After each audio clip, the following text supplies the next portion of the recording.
Bon, on va pas se le cacher, depuis peu, les films qui adaptent des jeux vidéo ultra populaires apparaissent un peu dans tous les sens. Que le film soit bien ou vraiment naze, ça reste une belle mine d'or. Évidemment, ces adaptations ont toujours existé, hein, comme les Tomb Raider par exemple, ou les Assassin's Creed, mais je vais pas te faire une liste. Mais c'est vrai qu'en ce moment, on dirait que tout le monde veut un peu sa place. Dont un qui a réussi à faire beaucoup plus de bruit que les autres, évidemment, le film Minecraft. Personnellement, je m'attendais à rien avec ce film, enfin, un film Minecraft avec Jack Black et Jason Momoa, ça faisait vraiment random quoi. Mais ensuite sont sorties les premières critiques et putain, le pire film de tous les temps. Une vraie bouse. Il y a même des influenceurs qui ont dit de ne même pas aller le voir au cinéma. J'avais à ce moment-là déjà prévu d'aller le voir avec des amis, donc je me suis dit allez. C'est pas grave, au pire, on rira bien après la séance. Et ben en fait, ça va. Évidemment que c'est pas un chef-d'œuvre, mais je veux dire, pour un film Minecraft, franchement, ça passe. Ceux qui le critiquent abusent beaucoup trop, sérieusement. Et c'est juste parce que c'est un film Minecraft, il faut se l'avouer. Alors évidemment, on peut le comparer à d'autres adaptations qui sont sorties peu de temps avant, comme par exemple Sonic 3, sorti seulement 6 mois avant. Et de toute façon, Sonic 3 avec Shadow, il y a Shadow, donc le film est forcément bien. Oui, donc le film Minecraft, évidemment, il était moins bien. Mais si on compare à une autre adaptation sortie récemment aussi, le film Five Nights at Freddy's, tiens. Alors lui, oui, il puait vraiment la merde. Il avait littéralement rien pour le sauver. Il est ennuyant, mal écrit, mal fait, mal adapté, mal joué, enfin,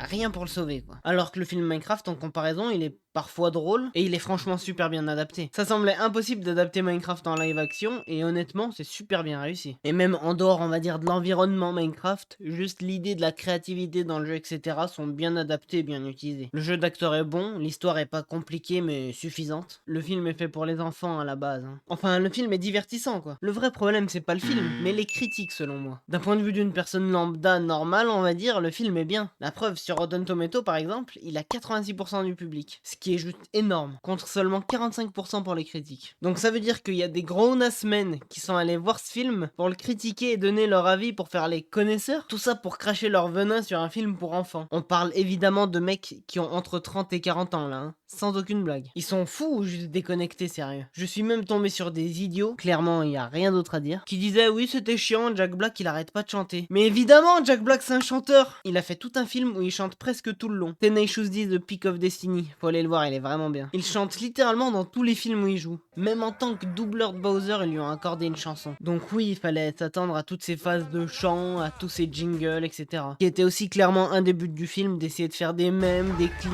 des trucs qui le mettent en avant, que les gens partagent. Et en plus de ça, Jack Black chante super bien, alors je vois pas où est le problème. La seule critique qui est vraiment 100% valide, c'est qu'effectivement les personnages sont pas du tout attachants. Par exemple, elle, on sait presque rien de sa vie, on sait même pas pourquoi elle les suit. En effet, ils sont pas très développés les personnages, voire pas du tout. Enfin, ma conclusion, c'est que le film est vraiment pas mal. Il est pas excellent, il est pas super bien, mais il est pas mal. Loin d'être mauvais en tout cas. Même si, il faut être honnête, oui, c'est un film pour les gamins sur TikTok, mais ça reste pas mal. Oui, j'ai bien aimé, et oui, je m'en fous. Et ce qui est drôle, c'est que la meilleure critique du film que j'ai vue, c'est pas sur une chaîne de cinéma qu'elle a été faite, ni sur internet sur un site spécialisé, mais par une chaîne de politique, F2 News. Il résume très bien le film et je trouve qu'il a la critique la plus cohérente que j'ai vue honnêtement. Alors que à la base, il parle de politique, hein, il parle pas du tout de film. Il est pas là-dedans. Et de toute manière, il n'y a pas besoin d'être spécialisé pour juger un film comme ça, franchement. Il faut juste du bon sens. Et ce qui est intéressant justement, c'est que dans sa vidéo, il y a ces deux filles qui donnent aussi leur avis sur le film. Et vous savez quoi? Elles ont adoré. Peut-être parce que c'est le public visé en effet. Je peux donner aussi mon exemple personnel. Dans ma séance,